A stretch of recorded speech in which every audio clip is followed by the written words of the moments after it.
And so what the females seem to be doing is using some marker or some set of markers as a proxy indicator for health. And I think you could say with reasonable, you could say reasonably that female human beings do the same thing to male human beings.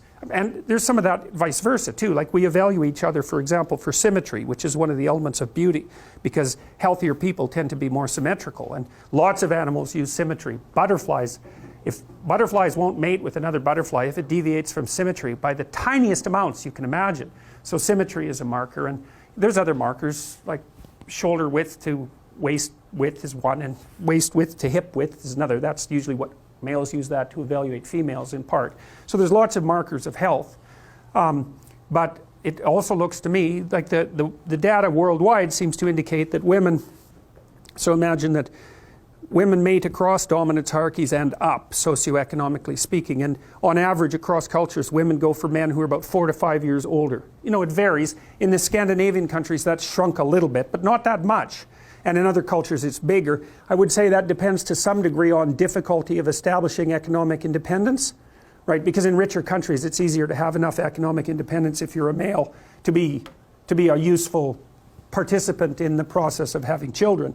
But it doesn't matter, cross-culturally it's still across and up, where men mate across and down. They don't care much about socioeconomic status. It doesn't seem to be part of their selection method, generally speaking. So I think that part of that is also the ability of women to select for male health. It's something like that, because it isn't only that, because if you're healthy and energetic, you're much more likely to be successful, because it's very hard to be successful if you're ill, obviously. I mean, so because the competition is just too high. And both genders, both sexes select each other for attractiveness, both select for intelligence, both select for personality, although there are differences there in terms of what's stressed. But so I think you can derive a couple of things out of this, and this is where I think people are different than other animals. Importantly different is that, so you imagine that there's tremendous selection pressure towards the production, let's say, of men who are good at climbing male dominance hierarchies, or climbing the male dominance hierarchy. But the thing that's so interesting about people is that we've multiplied our dominance hierarchies. You know, if you take an animal that's got a rather static behavioral pattern, then there's a single hierarchy. Elephant seals are a good example of that. So elephant seals, the males are absolutely massive. They're way, way bigger than the females. And they basically have harems, roughly speaking. And they use physical prowess as their marker of status, essentially. And obviously size is a huge part of that, because otherwise the male elephant seals wouldn't be as... They're massive, these things. They're absolutely enormous. And so it's just power / health, you know, maybe aggression, something like that. It's whatever makes them more suitable for the kind of physical combat that elephant seals engage in. So, and the degree to which power is associated with dominance status in those sorts of situations seems to be associated with the size differential between males and females. So the more power is an issue with regards to male competence, the larger the males are compared to the females, and the more likely the males are going to have a harem relationship with the females.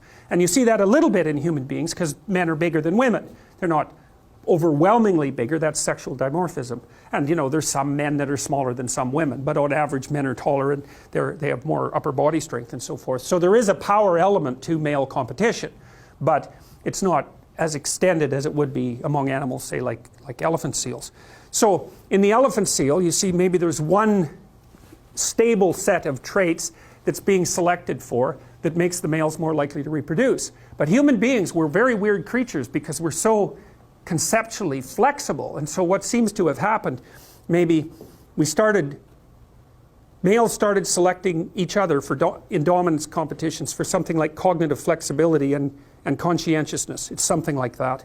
So that would be the ability to abstractly represent the world, and then the ability to operate effectively within it, to represent yourself socially in a way, and then to carry through with that, because that enables people to trust you. So it's something like that.